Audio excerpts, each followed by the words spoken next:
Take one. Now we're going to look at L stance, Nihon-Jisugi. So quite different from your Gun-Utsugi walking stance, Anan-Sugi sitting stance, and Narani-Sugi parallel stance that we've worked in so far.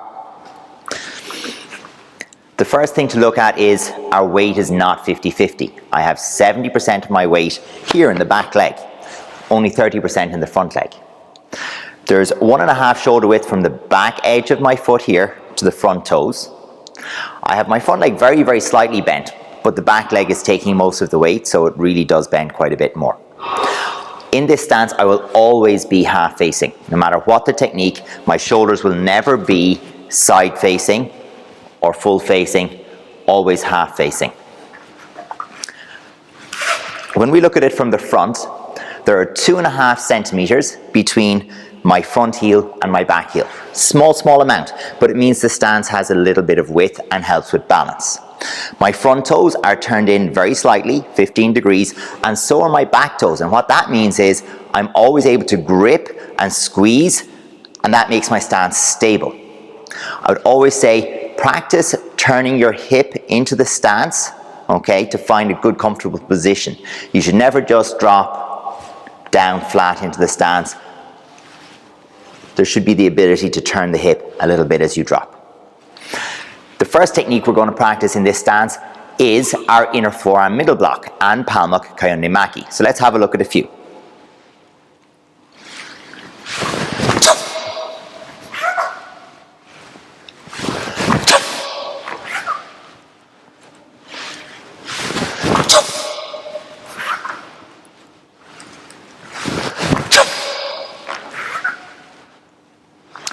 So as you can see, the hand technique is the same as the one performed in walking stance, but we need to practice it now with this new stance and get quite comfortable. Let's look at moving forwards and backwards in the L stance.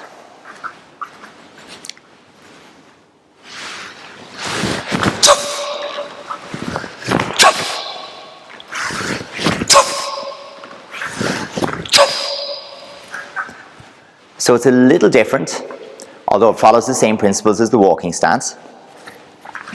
The first thing we're going to notice as I move backwards is I need to pivot this back foot and get my knee pointing forward so that I can raise and drop.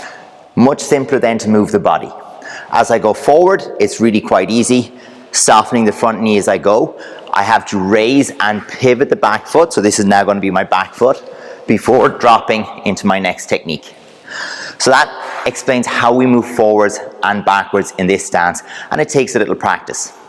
One thing that people will often get wrong in this stance is the angle of the back foot, and for that reason we'd ask you to practice going side to side as well, just for practice. So, leaving my left foot here, I make the stance and block on my right hand side, I go foot to foot, letting the toes touch, and then I block on the other side. And that way, as long as I bring my feet together and my toes touch, my heels stayed slightly apart, I can create an L stance without worrying about the position of this foot. So a little practice exercise that you can use.